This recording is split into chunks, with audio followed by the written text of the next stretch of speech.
ठीक आहे. बघ, काय इलेक्ट्रोमॅग्नेटिक अट्रॅक्शन रिले.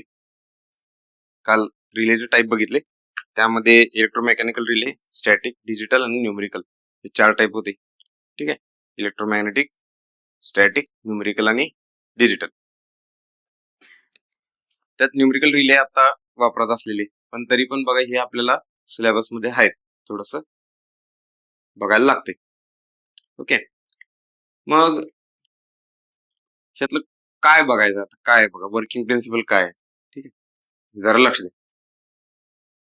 हे बघा, इथं ही सिटी आहे. ठीक आहे, हे जे आहे ना, ही लाईव्ह वायर आहे. ओके. आणि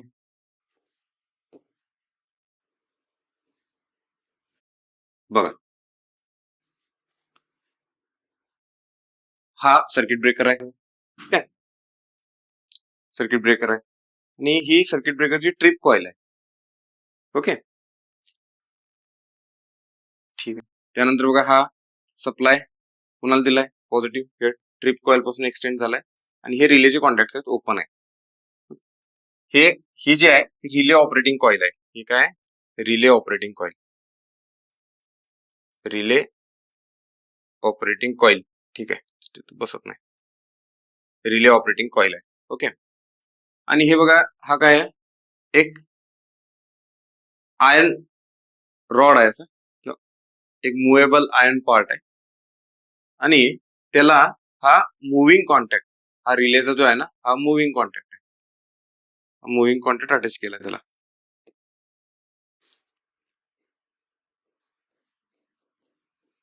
मुव्हिंग कॉन्टॅक्ट.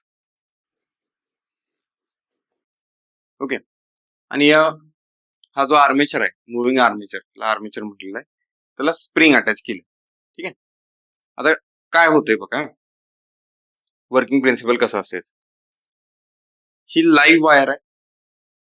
यातनं सपोज एक 500 अँपियर करंट फ्लो व्हायला लागलाय. 500 अँपियर करंट फ्लो व्हायला लागलाय. ठीक आहे. आणि ही सिटी आहे. मग सिटी काय करते, या 500 अँपियरचा 5 अँपियर मध्ये कन्व्हर्जन करते. करंट स्टेप डाऊन ट्रान्सफॉर्मर आहे सिटी म्हणजे. ओके. मग इथला बघा करंट काय आहे, हा 5 अँपियर. हा असा करंट यातनं फ्लो होते, 5 अँपियर. ओके. आणि रिलेचा मॅक्सिमम करंट काय, 5 अँपियर. ठीक आहे, असं रिले सेट केलेलं आहे. रिलेचा मॅक्सिमम करंट आहे 5 अँपियर. आता काय होते, समजा यातनं एखादा फॉल्ट झाला, इथं काय तर फॉल्ट झाला, मग 500 पेक्षा करंट वाढणार आहे, बरोबर. समजा 500चा काय झाला, फॉल्ट झाल्यामुळं एक 1000 अँपियर करंट झाला. त्याच्यापेक्षा जास्त वाढतो, पण समजून घ्या, 1000 अँपियर करंट झाला. ठीक आहे. आता काय होणार, इथं जर 1000 झाला तर इथला करंट वाढणार आहे. आता तो किती झाला वाढलेला, 10 अँपियर झाला. रेशो, सिटी रेशो असतो. ठीक आहे, सिटी रेशो काय आहे इथं, 5000:5 म्हणजे 100:1 सिटी रेशो. ठीक आहे. 100 अँपियर प्रायमरीला करंट असेल, ही प्रायमरी आहे सिटीची. 100 अँपियर प्रायमरीला करंट असेल तर सेकंडरीला 1 अँपियर असणार आहे. ठीक आहे, हा सिटी रेशो आहे, 100:1. मग मला सांगा, 1000 अँपियरचा करंट काय होणार आहे या सिटी रेशोने, 10 अँपियर. करेक्ट. म्हणजे इथनं आता जाणार 10 अँपियर. पहिला किती जात होता, 5 अँपियर. आणि 5 अँपियरला आपण हे सेट केलं होतं असं की यातनं 5 अँपियर चालला तर इथं स्प्रिंग आहे, तरी पण ही स्प्रिंग त्याला ओढून धरणार आहे, रिले कॉन्टॅक्ट क्लोज होणार नाही.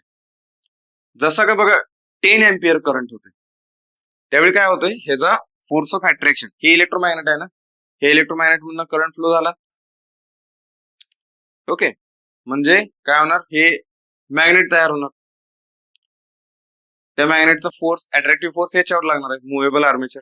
या मुव्हेबल आर्मेचरला रिले कॉन्टॅक्ट, जो मुव्हिंग कॉन्टॅक्ट आहे रिलेचा, तो क्लोज आहे, म्हणजे तिथं कनेक्टेड आहे.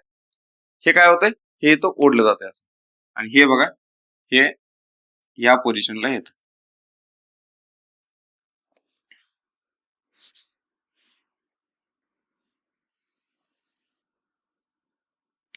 आणि हे असे कॉन्टॅक्ट क्लोज होते. ठीक आहे, हे या पोझिशनला आलं आणि हे रिले कॉन्टॅक्ट क्लोज झाले. ओके, आता हे रिले कॉन्टॅक्ट क्लोज झाले. बघा हे सर्किट कसं आहे, हे याला इथं कनेक्टेड आहे. ठीक आहे, हे क्लोज झाले सर, हे सर्किट क्लोज झालं. इथला सप्लाय या ट्रिप कॉइलला गेला. आता सर्किट ब्रेकरची जी ट्रिप कॉइल असते ती काय करते, त्याला जर सप्लाय आला तर ब्रेकरचा जो मुव्हिंग कॉन्टॅक्ट आहे तो खेचला जातोय. ठीक आहे, म्हणजे बघा हा हा ब्रेकरचा मुव्हिंग कॉन्टॅक्ट आहे. ओके, पहिला हा कॉन्टॅक्ट असा क्लोज होता, पहिला कॉन्टॅक्ट क्लोज होता.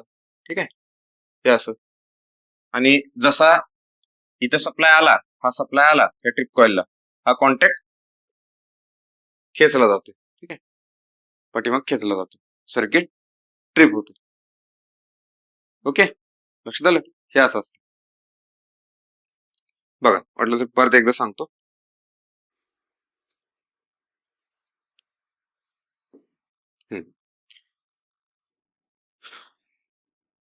काय बघा, हे अशा पद्धतीचं सर्किट आहे. ओके, हे असं सर्किट आहे. सीबी कॉन्टॅक्ट क्लोज आहे, करंट यातनं फ्लो व्हायला लागलाय. ओके, रिले कॉन्टॅक्ट ओपन आहे, नॉर्मली ओपन असलेला रिले. ठीक आहे, नॉर्मली ओपन असलेला रिले. आणि त्यावेळी काय होतं बघा, जो आता इथं हा जो आहे ना, हा एक मुव्हेबल आर्मेचर आहे. ओके, आणि ह्याची जर मोशन बघितली तुम्ही, ह्याची मोशन अशी म्हणजे रोटेशनल मोशन असल्यासारखी आहे. ठीक आहे, म्हणजे ह्याच्यात टॉर्क आहे, बरोबर. हा हा जो फोर्स आहे हा असा असं मूव्ह होणार आहे ना, बरोबर, रोटेशनल मोशन सारखं आहे. म्हणजे तिथं टॉर्क आहे, त्यालाच आपण म्हणतो ऑपरेटिंग टॉर्क. बघा त्यालाच आपण काय म्हणतो, ऑपरेटिंग टॉर्क. आता या ऑपरेटिंग टॉर्कला बॅलन्स कोण केले, रिस्ट्रेनिंग टॉर्क. ही स्प्रिंग जी आहे ना, ती स्प्रिंग कुठला टॉर्क देते, रिस्ट्रेनिंग टॉर्क. ठीक आहे, म्हणजे ह्याला बॅलन्स कोण केले, टॉर्क रिस्ट्रेनिंग, आणि रिझल्टंट 0 आहे, बॅलन्स आहे ते दोन्ही. ऑपरेटिंग टॉर्क म्हणजे पहिला 5 एम्पियरला जो टॉर्क होता, 5 एम्पियरला जो टॉर्क होता तो तो आणि रिस्ट्रेनिंग टॉर्क, तर स्प्रिंग मुळे दिलेला टॉर्क तो बॅलन्स होता. त्याच्यामुळं काय होतं बघा, त्याच्यामुळं हा जो आहे रिझल्टंट टॉर्क काय आहे, 0 आहे. रिझल्टंट टॉर्कच काय नाही, रिझल्टंट टॉर्क 0 आहे, त्यामुळे ऑपरेशन काय होणार नाही. मग बघा हा जो 5 एम्पियरला टॉर्क होता ना, तो इथं टॉर्क आहे. ठीक आहे, आणि तो कसा असतो बघा, जर तुम्हाला सोप्या भाषेत सांगायचं झालं तर तो असा असतो, के आय स्क्वेअर मायनस के, आणि हा के म्हणजे कुठला आहे, स्प्रिंग मुळे असतो. ओके, स्प्रिंग कॉन्स्टंट आहे, तो स्प्रिंग कॉन्स्टंट आहे ना तो, आणि हा ऑपरेटिंग टॉर्क म्हणजे ह्या इलेक्ट्रोमॅग्नेटिक सर्किट मुळे, या मेकॅनिझम मुळे हा टॉर्क आलेला आहे. ठीक आहे, आता याच्यात आपण डीप मध्ये जात नाही. ठीक आहे, म्हणजे एक्झामला ह्याच्या रिलेटेड एवढं डीप मध्ये विचारत नाही. तुम्हाला लईत लई मजल गेली तर इथपर्यंत, आणि लईत लई ह्याच्या पुढे जर मजल गेली तर तुम्हाला 1/2 dl by dx I square sine square omega T, हे ऑपरेटिंग टॉर्कचं इक्वेशन आहे. लईत लई मजल गेली तर इथपर्यंत विचारणार आहे. ठीक आहे, आणि जो डीएल असतो तो इथला असतो हा, आणि हे जे असतं डिस्टन्स, हे जे असतं ते एक्स असते. ठीक आहे, हे असं आय म्हणजे करंट आहे आपला, जो ऑपरेटिंग करंट आहे, तो करंट त्यातनं फ्लो झाला की तो ऑपरेटिंग टॉर्क येणार आहे, साइन स्क्वेअर ओमेगा टी. ठीक आहे, हे विचारलं तर तुम्हाला एवढं विचारणार, पण मला पण अजिबात गॅरंटी वाटत नाही की हे पण विचारते. ठीक आहे, मग बघा ह्याच्यातलं काय समजून घ्यायचंय, ह्याच्यातलं हे इक्वेशन समजून घ्यायचंय, हे, आणि जास्तीत जास्त हे, एवढंच. आणि आपण टू द पॉइंट राहिले की आपलं डोक्यावरचं बर्डन कमी होते. ठीक आहे, बघा आता सांगतो तुम्हाला आणि एकदा, काय एकदा हे कळालं की तुम्हाला झालं. ही लाईन आहे, हाय व्होल्टेज लाईन आहे, त्यातनं हा 500 एम्पियर करंट फ्लो व्हायला लागलाय. ठीक आहे, आणि सर्किट ब्रेकर कॉन्टॅक्ट क्लोज आहेत, रिले कॉन्टॅक्ट ओपन आहेत. ठीक आहे, आणि बघा त्याला ही सिटी लावलेली आहे. तर सिटी काय करते, या 500 एम्पियरचं काय करायला लागल्या, 5 एम्पियर मध्ये कन्व्हर्जन करायला लागल्या नॉर्मल कंडिशनला, 500 एम्पियरचं 5 एम्पियरला. ठीक आहे, कारण का सिटी रेशो, याचा सिटी रेशो किती आहे, 1000:1. आता काय होतं बघा, समजा फॉल्ट झाला, एखादा फॉल्ट झाला, या 500चा 1000 एम्पियर करंट झाला, 1000 एम्पियर करंट झाला, 1000 एम्पियर झाला, तर अकॉर्डिंग टू सिटी रेशो इथला करंट काय येणार आता, 10 एम्पियर. ओके, आता 5 एम्पियरला ऑपरेटिंग टॉर्क आणि रिस्ट्रेनिंग टॉर्क बॅलन्स होता, 5 एम्पियरला ऑपरेटिंग टॉर्क आणि रिस्ट्रेनिंग टॉर्क बॅलन्स होता. आता 10 एम्पियर झाला तो, म्हणजे ऑपरेटिंग टॉर्क वाढला, म्हणजे बघा tau operating greater than tau restraining. ठीक आहे, म्हणजे ह्याच्यामुळे काय येणार, then tau resultant not equal to 0, म्हणजे काय होणार, रिले ऑपरेट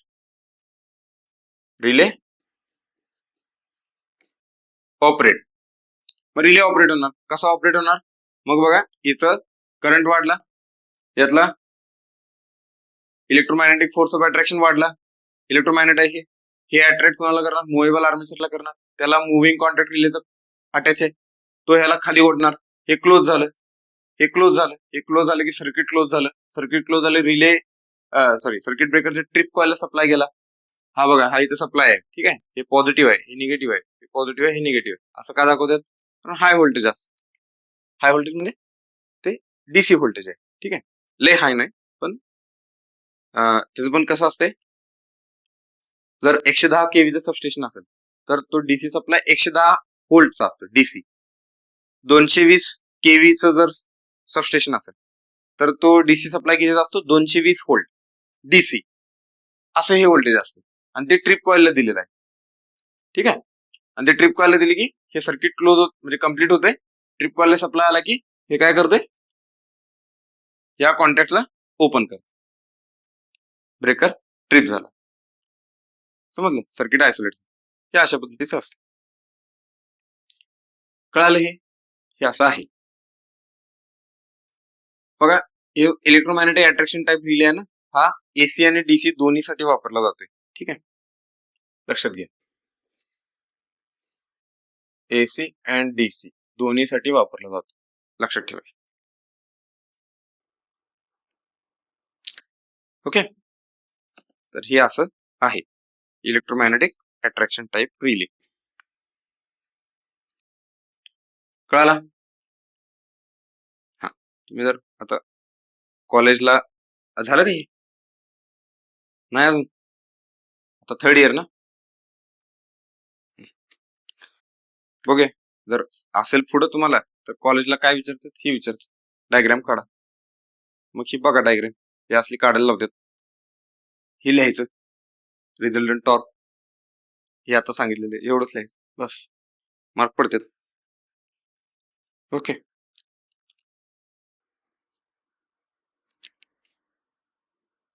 ठीक,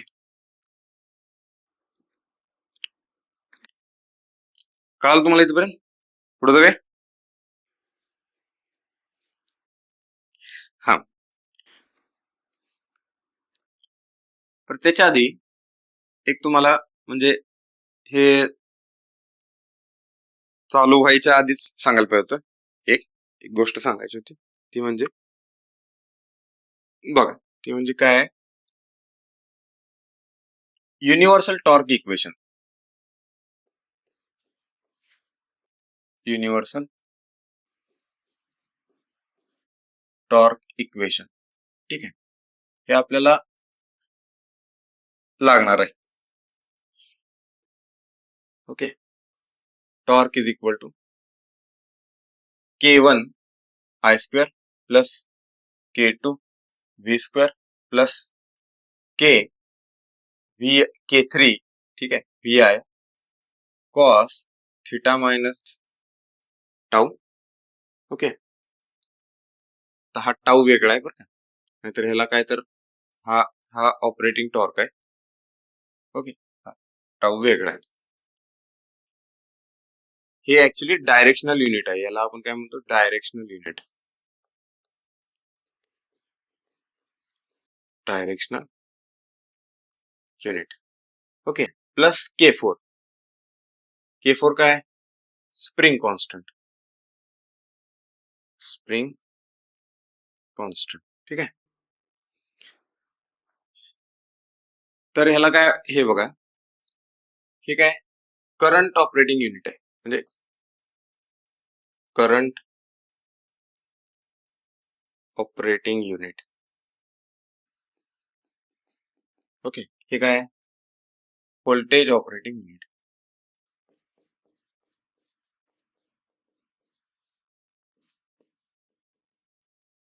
ओके, करंट ऑपरेटिंग युनिट आणि व्होल्टेज ऑपरेटिंग. आणि हे असं युनिव्हर्सल टॉर्क इक्वेशन तयार होते, हे theta minus tau directional unit आहे. ओके, आता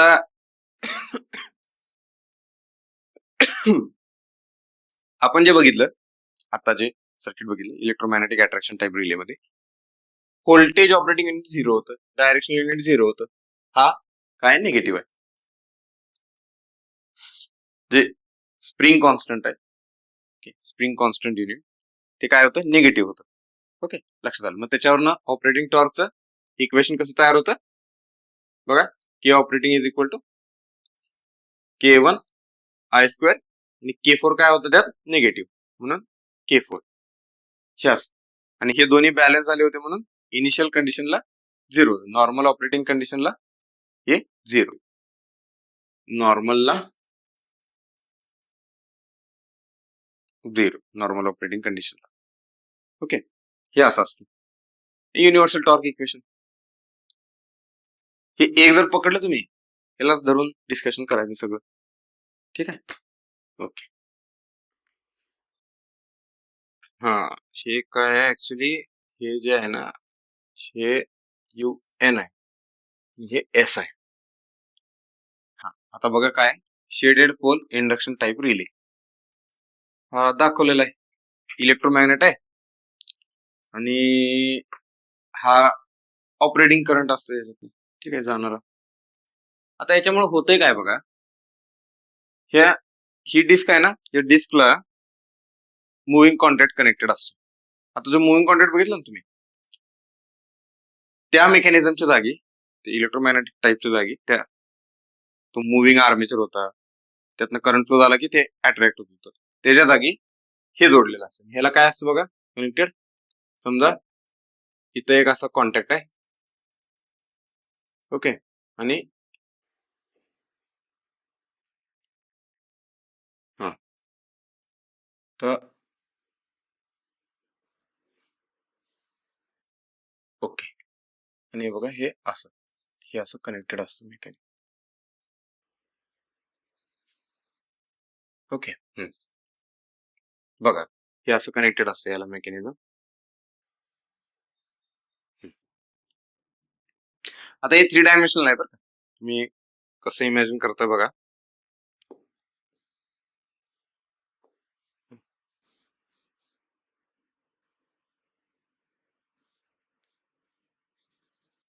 ओके, झालं का 3 डायमेन्शनल. हे 3 डायमेन्शनल असं येणार आहे याला टेकायला. ओके, आणि इकडं हे ट्रिप सर्किट असणार आहे.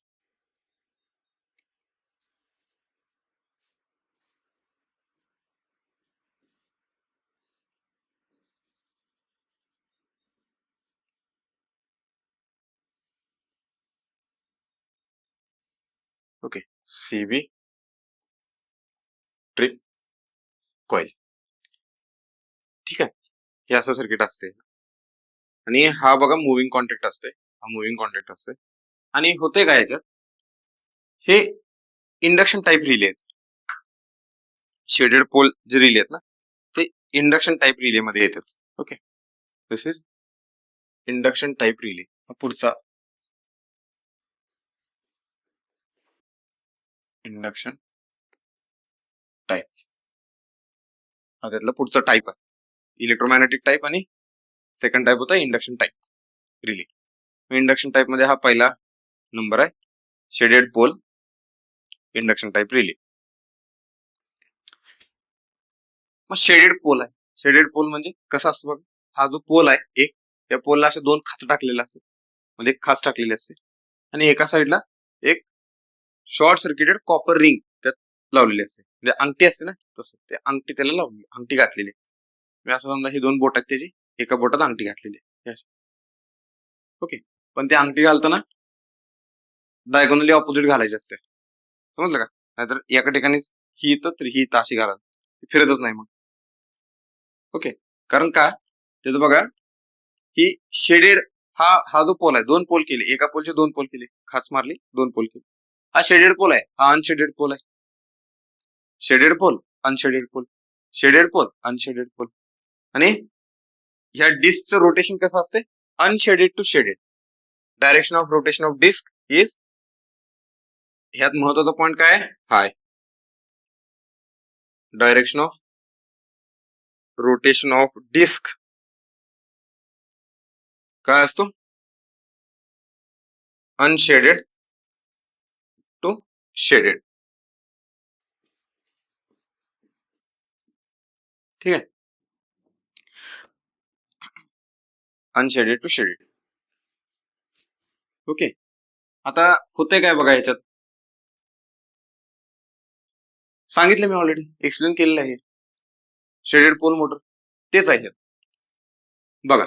आता ह्यातनं करंट पास झाला, हा करंट आहे. ओके, हा ऑपरेटिंग करंट आहे, आय ऑपरेटिंग. ठीक आहे, नॉर्मली काय असतं, नॉर्मली ही डिस्क शांत असते जोपर्यंत ह्याच्यातला करंट थ्रीशोल्ड व्हॅल्यू पेक्षा वाढत नाही. थ्रीशोल्ड व्हॅल्यू म्हणजे कुठली, ज्याच्यावर रिले ऑपरेट होणार आहे. मगाशी काय होतं, थ्रीशोल्ड करंट 5 एम्पियर होता. 5 एम्पियरच्या वर रिले करंट वाढला की काय होणार आहे, सर्किट ट्रिप होणार आहे. ओके, मग इथं थ्रीशोल्ड करंट आहे, त्या थ्रीशोल्ड करंटच्या वर जर करंट वाढला तो ऑपरेटिंग करंट असणार. मग बघा, यातनं करंट फ्लो झाला, काय होणार आहे, मग हे ह्याच्यात फ्लक्स तयार होणार. आता हा फ्लक्स या साईडला जाणार आहे, ह्या पोल मधून ह्या पोल मध्ये जाणार आहे, पण जाताना कसं जातोय बघा, हे दोन त्याचे छोटे छोटे पोल तयार केले, एका पोलचे दोन पोल तयार केले आणि फ्लक्स इथे डिवाइड होते या साईडला.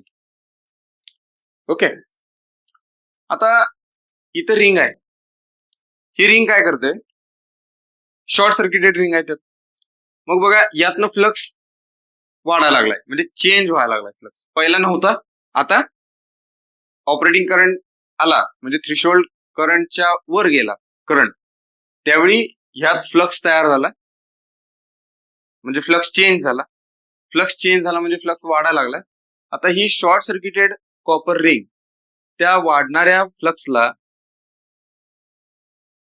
फास्ट वाढू देत नाही. ज्या रेटनं इकडं फ्लक्स वाढणार आहे त्या रेटनं इकडं वाढू देत नाही, म्हणजे काय करते ती, फ्लक्सचा डिफरन्स तयार करते. आता ह्याला तुम्ही कसं समजायचं, समजा एक मोठी क्राऊड आहे, भरपूर मुलं आहेत. ओके, आणि दोन गेट आहेत. एका गेटचे तिथं वॉचमन नाहीये, एका गेटचे तिथं वॉचमन आहे. ओके, तुम्हाला काय जाणणार आहे, काय होणार आहे सांगा. समजा जर असं असेल,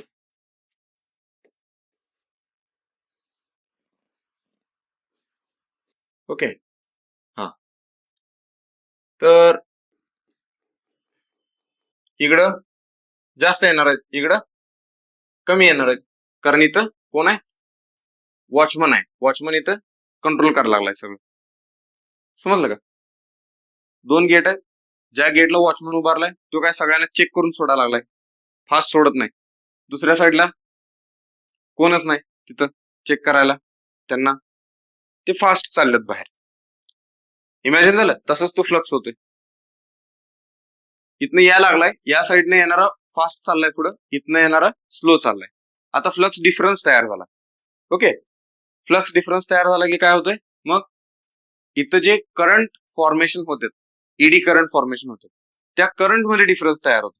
बघा, या फ्लक्समुळं इथं करंट तयार होणार, आणि फ्लक्स जर परपेंडिक्युलर असेल तर ईडी करंट त्याला सर्क्युलर मॅनर मध्ये त्या फ्लक्सला परपेंडिक्युलर येतं. ओके, म्हणजे या डिस्क मध्ये ईडी करंट फॉर्म होणार. आता ईडी करंट बघा काय होणार, हे असे इथे ईडी करंट तयार झाले, इथे ईडी करंट तयार झाले. आता ह्या दोन ईडी करंट मध्ये इकडचा फ्लक्स जास्त आहे, इकडचा फ्लक्स कमी आहे, म्हणजे ईडी करंट्स मध्ये डिफरन्स आला, बरोबर का? ईडी करंट्स मध्ये डिफरन्स आला, आणि त्या डिफरन्स करंट मुळे ही डिस्क रोटेट होते. समजलं? म्हणजे तुम्ही आता असं इमॅजिन करा, मेरी गो राऊंड आहे बागेतलं. ओके, आता मला सांगा, ते शांत आहे आणि त्याच्यावर 4 मुलं उभारलेत आणि 4 मुलं पळायला लागलेत. ओके, काय होणार आहे, ते पण फिरणार.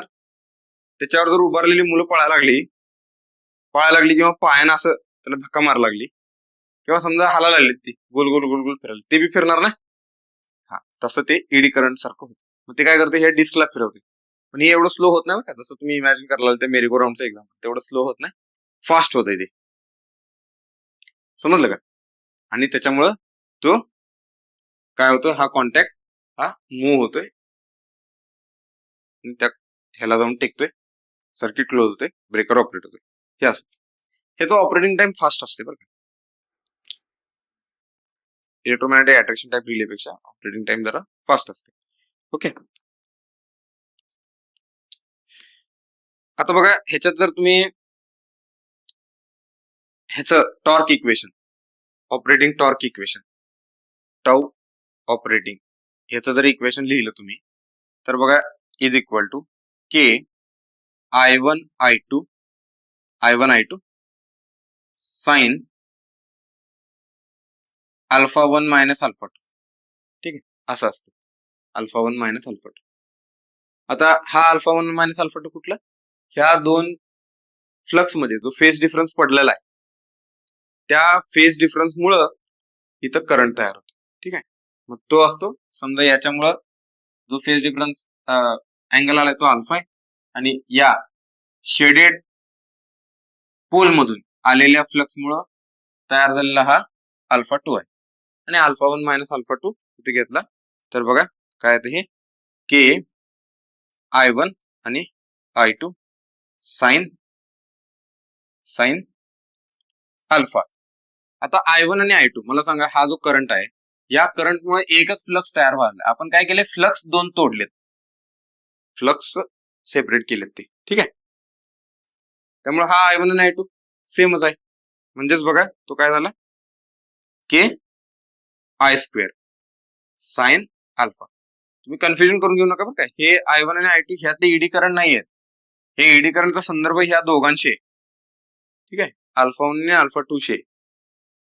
ओके, हे I1 आणि I2 इथल्या कॉइल मधले आहेत, हे सेमच आहेत. काय काय काय काय मध्ये काय प्रोव्हिजन केलेले असते आपल्याला, की फ्लक्स मध्ये डिफरन्स क्रिएट करायचा असेल ना, तर दोन वेगवेगळे करंट द्यायचे, ते पुढे आहे. ठीक आहे, watt hour meter induction type relay जो आहे त्याच्यात तुम्हाला कळेल, तिथं आपण ह्या दोन करंट मध्ये फेज डिफरन्स करतोय, त्यामुळं फ्लक्स मध्ये ऑटोमॅटिक फेज डिफरन्स येतोय. इथं काय करंट सेमच आहे, आपण पुढे जो फ्लक्स आहे त्याच्यात फेज डिफरन्स केलाय. लक्षात आलं का? ओके, त्यामुळे हे असं, आणि हे इक्वेशन, म्हणजे ह्याच्यात पण काय बघा, महत्वाचा पॉईंट काय ह्याच्यात, this is depend on current square. Okay, हे कळालं. Watt hour meter, energy meter किंवा डिस्क टाइप एलिमेंट, हे watt hour meter induction type relay असं काय बघा, हे ह्याच्यात पण तेच आहे. हे बघा, ही अल्युमिनियम डिस्क असते. ठीक आहे, ह्याला एक मुव्हिंग कॉन्टॅक्ट जोडलेला आहे, इथं फिक्स्ड कॉन्टॅक्ट आहे, आणि इथनं हे असं सर्किट पूर्ण होणार आहे. ठीक आहे, हे ट्रिप कॉइल, कुठली ट्रिप कॉइल आहे ती, breaker trip coil, CB trip coil आहे. ठीक आहे, यास. आता ह्याच्यात होतंय काय बघा, मी तुम्हाला मगाशीच सांगितलं की पाठीमाग जे आपण शेडेड पोल स्ट्रक्चर बघितलं त्याच्यात करंट सेमच होता. ठीक आहे, फक्त आपण फ्लक्स मध्ये डिफरन्स केला. इथं करंट वेगवेगळे आहेत. आता बघा, हे V2 आहे. ओके, हे V2 हा सप्लाय कुठे गेलाय, ह्या एक कॉइलला गेलाय, अप्पर मॅग्नेट कॉइल. ठीक आहे, अप्पर मॅग्नेट आणि हे लोअर मॅग्नेट, हे दोन मॅग्नेट आहेत. हा सप्लाय V2 इथं पण गेलाय, म्हणून बघा इथं V2 अँगल 0 म्हटलंय. ओके, आणि हा लोअर मॅग्नेटला इथं पण सप्लाय गेलाय, हा पण V2 अँगल 0 आहे, ह्यातला सप्लाय पण V2 अँगल 0. ओके, मग करंट मध्ये कसा डिफरन्स पडतोय तिथं, तर हे Z1 आणि Z2 हे दोन्ही वेगवेगळे. ओके, तर हे अपर मॅग्नेट आहे ना, ह्याचे नंबर ऑफ टर्न्स जास्त असतात. समजलं तुम्हाला, अप्पर मॅग्नेटचे. ओके,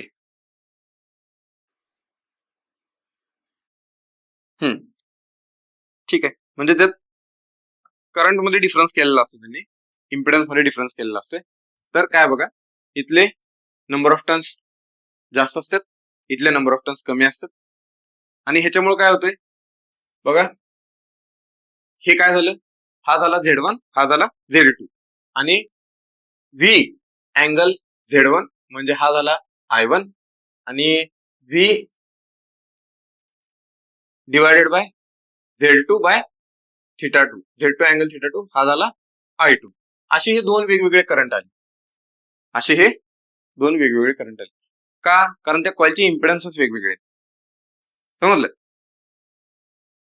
आता हे इम्पिडन्सेस वेगवेगळे आहेत, त्याच्यामुळे करंट वेगवेगळे आले, म्हणजेच काय आलं बघा इथं, torque proportional to I1 I2 I1 I2 sin of alpha 1 minus alpha 2, sine of alpha 1 minus alpha 2. ठीक आहे, आणि इथं आपण काय म्हणे बघा, हा अल्फा 1 आणि हा म्हणून अल्फा 2, आणि त्यातनं ते अल्फा 1 मायनस अल्फा 2, आणि हा झाला ऑपरेटिंग टॉर्क, आणि असा तो टॉर्क ऑपरेटिंग टॉर्क मिळतो त्याला, आणि ते ऑपरेट होतं. कळलं इथं, म्हणजे मगाशी काय बघितलं आपण, दोन फ्लक्स मध्ये डिफरन्स आला, इथं दोन करंट मध्येच डिफरन्स आहे. दोन करंट मध्ये डिफरन्स असेल तर फ्लक्स मध्ये डिफरन्स आला. ओके, ह्या खालनं जे लोअर मॅग्नेट आहे ते जे फ्लक्स तयार करणार त्यात डिफरन्स आहे, म्हणजे इथं एडी करंट मध्ये डिफरन्स आला. दोन वेगवेगळे फ्लक्स त्या अल्युमिनियम डिस्कला लिंक व्हायला लागलेत. ओके, आता ही डिस्क दाखवली अशी छोटी, आता बघा हे इमेज तयार होताना अशी छोटी झाली, पण ती ऍक्च्युली मोठी असते डिस्क, एवढी एवढी छोटी नसते ही, या मॅग्नेटच्या बाहेर येते. म्हणजे ऍक्च्युली काय, ह्या मॅग्नेटने तयार केलेला फ्लक्स आणि वरून आलेला फ्लक्स, ह्या दोन फ्लक्स मध्ये जर डिफरन्स आला, फ्लक्स डिफरन्स म्हणजे फेज डिफरन्स आला, तर ह्याच्यात जे एडी करंट फॉर्म होते त्याच्यात फेज डिफरन्स येतोय. ठीक आहे, आणि ते एडी करंट मध्ये फेज डिफरन्स आला तर मग एक रिझल्टंट करंट कुठल्या तरी एका डायरेक्शनला फिरणार आहे ना. म्हणजे बघा, ही डिस्क आहे, तुम्ही टॉप व्ह्यू बघताय. ओके, आता समजा हे एडी करंट आहे आणि हा एडी करंट आहे. आता हा समजा एक 2 अँपियरचा एडी करंट असेल, हा पण 2 अँपियरचा एडी करंट आहे. आता हे बघा, दोन्ही म्युच्युअली अपोजिट आहेत.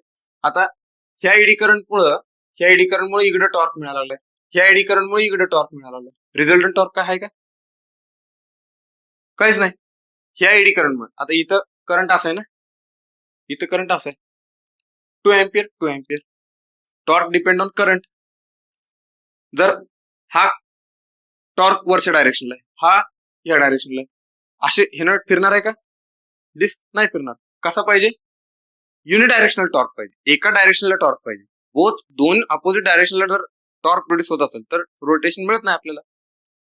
म्हणजे इथं काय पाहिजे, समजा जर इथं 2 अँपियरच्या जागी जर 1 अँपियर आला तर आता काय होणार आहे, रिझल्टंट टॉर्क येणार तो 1 अँपियरला करस्पॉन्डिंग टॉर्क येणार. आणि आता हा जो आहे तो 1 अँपियरला करस्पॉन्डिंग टॉर्क आहे, हा आहे तो 2 अँपियरला करस्पॉन्डिंग टॉर्क आहे, आणि त्याचा रिझल्टंट टॉर्क 1 अँपियरला येणार. समजलं, आणि हे रोटेशन मिळणार मला, डिस्क रोटेट होणार. हे असं होतंय तिथं, समजलं, हे असं होतंय. ही डिस्क खाली रोटेट झाली की मुव्हिंग कॉन्टॅक्ट क्लोज होते, ओपन कॉन्टॅक्ट क्लोज होते, ट्रिप कॉइलला सप्लाय गेला, ट्रिप झाली.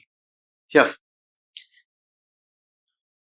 आता बघा ह्याच्या पुढेच, आता हे कळालंय तुम्हाला, हे काय किरकोळ आहे सगळं. हा, हे बघा, हे इंडक्शन कप टाईप रिले. ठीक आहे. ह्यो कप असतो असा. तुम्ही कप बघितलाय घरातला कप बशी, तसा आहे हे सेम. हा कप आहे. हे बघा एक त्याच्या भोवतीचं मेकॅनिझम असतं हे असं, म्हणजे कप जसा आपण ठेवतोय, ठीक आहे, आणि कपच्या साईडचा जो पोर्शन असतो ना, तसा पोर्शन इथं कडेचा असतोय आणि त्याच्यामध्ये कप ठेवलेला असतो. आता काय होतंय, ह्याच्यात दोन वेगवेगळे करंट आहेत बघा.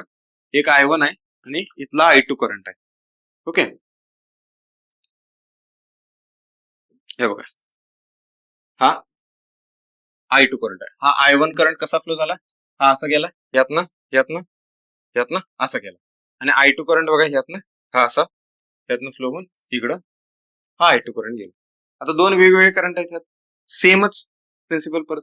Operating torque is equal to किंवा proportional to I1 I2 sine alpha 1 minus alpha 2.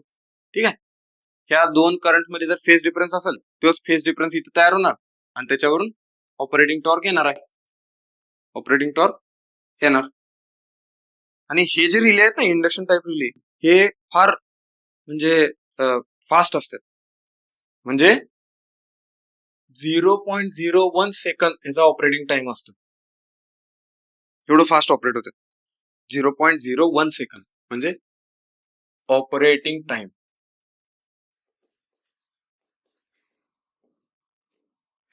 Operating time काय असतो, 0.01 सेकंद. आणि सेन्सिटिव्हिटी किती असते माहिती का याची, सेन्सिटिव्हिटी 0.99. सेन्सिटिव्हिटी असते 0.99. म्हणजे 0.99 म्हणजे कळालं याचा अर्थ, की समजा 100 ला तुम्ही सेट केले, थ्रेशोल्ड व्हॅल्यू 100 आहे, 100% आहे, किंवा विथ रिस्पेक्ट टू 1 म्हणालोय आपण. ओके, फ्रॅक्शन म्हणून 1 फ्रॅक्शन सेट केलेली व्हॅल्यू आहे, तर 0.99 फ्रॅक्शनला तो ऑपरेट होणार. समजलं का. एवढी व्हॅल्यू जरी चेंज झाली, किंवा लोअर साईडला किंवा अप्पर साईडला जावा, म्हणजे 1.01 ला व्हॅल्यू चेंज झाली, ओके, तरी तो ऑपरेट होणार. म्हणजे एवढी सेन्सिटिव्हिटी असते त्याची. पण सेन्सिटिव्हिटी दाखवताना ही अशी सांगतात, त्याच्यामुळं हे आपण असं सांगू शकतो. 0.99 म्हणजे जर 1 थ्रेशोल्ड व्हॅल्यू असेल तर 0.99 ला तो ऑपरेट होणार. ओके, सेट केलेल्या व्हॅल्यू एवढ्या 0.01 चेंज मध्ये, म्हणजे पर्सेंट मध्ये बोलायचं झालं तर 1% चेंजला पण ऑपरेट होणार. फ्रॅक्शनच्या बाबतीत 0.01, पर्सेंटच्या बाबतीत बोलायचं झालं तर 1% चेंजला पण आपला रिले ऑपरेट होणार. आणि हे इंडक्शन कप टाईप रिले, याचे 3 रिले. फक्त याचा हाय स्पीड ऑपरेशन जिथे जिथे लागते तिथे तिथं इंडक्शन कप टाईप रिले वापरतात. हाय स्पीड ऑपरेशनला, हाय स्पीड ऑपरेशनला इंडक्शन कप टाईप रिले वापरतात. ओके, आणि हे हाय स्पीड का मिळते, याला हाय स्पीड काय येते, तर ह्याचा टॉर्क टू वेट रेशो असतो ना, तो जास्त असतो बघा. का बरं, म्हणजे ह्याला तर म्हटलं मी वाय हे येतं, तर torque to weight ratio, torque to weight ratio याचा हाय असतो. ऍक्च्युली जर आपल्याला स्पीड ऑफ ऑपरेशन जास्त पाहिजे असेल ना, तर त्याच्यासाठी टॉर्क टू वेट रेशो त्याचा जास्त लागतोय, लक्षात घ्या. ओके, हे असं आहे. आणि कसं असतं त्याचं, ते अल्युमिनियम जे असतं ना, ते लाईट वेट असतं एकदम. माहिती तुम्ही बघितलं कधी, बघितलं का अल्युमिनियमचे डिस्क किंवा अल्युमिनियमची भांडी जर घरात असतील, तर ती भांडी उचलून बघा, आणि तुमचं स्टीलचं किंवा तांब्याचं भांडं उचलून बघा, एखादं वेटमध्ये डिफरन्स जाणवतो आपल्याला. तर त्याचं वेट कमी असतं इथं, आणि जो ऑपरेटिंग टॉर्क असतो ना, तो जास्त असतो. टॉर्क टू वेट रेशो जास्त येते, आणि कुठल्याही आपल्या सर्किटमध्ये किंवा इक्विपमेंटमध्ये जर टॉर्क टू वेट रेशो आपण जास्त ठेवू शकलो, तर त्याचं स्पीड ऑफ ऑपरेशन जास्त मिळतं. ओके, तर इथं हे आपलं आजचं डिस्कशन झालं. हे रिले बद्दल एक बेस किंवा फाउंडेशन तयार करायला हे डिस्कशन महत्वाचे असतात. आता पुढचे जे 2-3 लेक्चर आपले होतील ते एकदम आता डेप्थ मध्ये जाणार आहे. ठीक आहे. ओके, थांबूया आपण इथे.